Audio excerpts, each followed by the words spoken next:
Sir నేను చెప్పేది భయ్యా అసలు జరిగిందే మినిస్టర్ పర్మిషన్ లేకుండా ఆయన ఎదురకుండా కూర్చోకూడదు తెలుసు. కనపడంగానే ఆయనకి సెల్యూట్ కొట్టాలి ఇది తెలుసు. మరి సెల్యూట్ కొట్టడంలోనే తెలిసిపోయింది కదంటయ్యా నువ్వు నాకంటే కిందోడువని. మరి అడిగిమని ఎందుకుండవయ్యా? ఏమయ్యా సత్యం, ఆఫ్టర్ ఆల్ ఒక ఏసీపీవి, నీ మీద ఒక కమిషనరు, ఏడీజీపీ, డీజీపీ, ఇది నీ పోలీస్ డిపార్ట్మెంట్. మీ డిపార్ట్మెంట్ మీద నేను హోమ్ మినిస్టర్ని, నా మీద సీఎం, గవర్నరు, పిఎం, మనందరి మీద రాష్ట్రపతి. ఎంత పవరు, ఎంత నెట్వర్క్ అయ్యా. ఇప్పుడు ఆలోచించు, నీ పొజిషన్ ఏంటో. చిన్న చీమలా అనిపించట్లా? లేదులే, ఈ మధ్యన మీ పోలీసు వాళ్ళకి పొగరెక్కువైంది.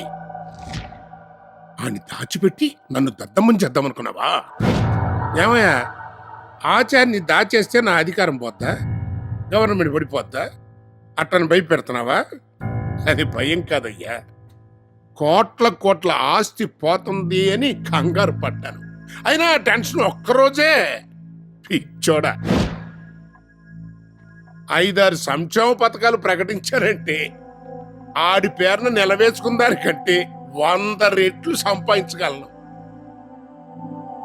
కాకపోతే ఆడు తొందరపడి నా గురించి బొక్కలన్నీ బయట పెట్టేస్తాడేమోనని. అంత ఛాన్స్ ఆడికి ఇవ్వను. అవసరమైతే అని నేనే లేపించేస్తాను.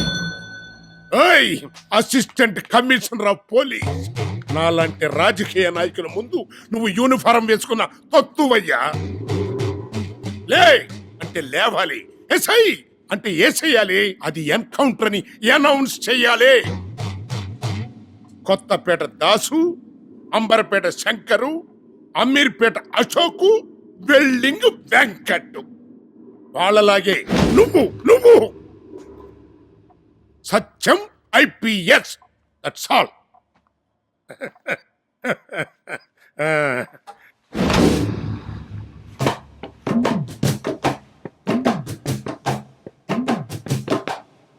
ఏంటలా చూస్తున్నావు?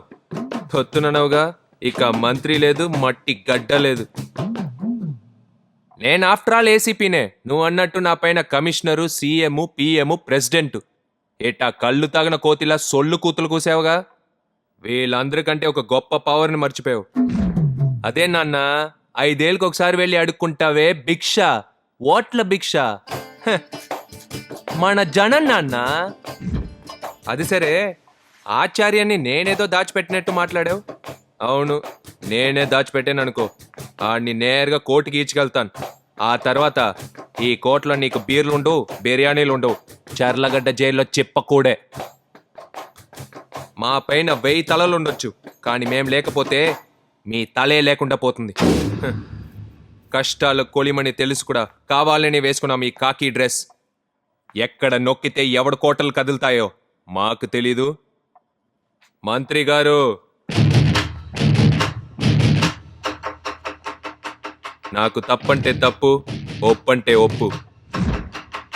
అది జేబులు కొట్టే పిక్ పాకెట్ గాడైనా సరే, ప్రజలు సొమ్ము తినే మీలాంటి పొలిటీషియన్ అయినా సరే. ఒకటే తేడా, వాడి చేతిలో బ్లేడు, మీ చేతిలో బినామీ. నువ్వు విసిరే డబ్బులకి విశ్వాసంగా ఉన్న నీ సర్వెంట్స్కి నీ అంతరంగం మాత్రం తెలుసు. కానీ నాలాంటి గవర్నమెంట్ సర్వెంట్స్కి నీలాంటి వాళ్ళని ఎక్కడ, ఎలా, ఎప్పుడు కొట్టాలనే విద్య బాగా తెలుసు. ఇంతవరకు నాలాంటి పోలీస్ ఆఫీసర్ని మీరు చూసుండ్రు.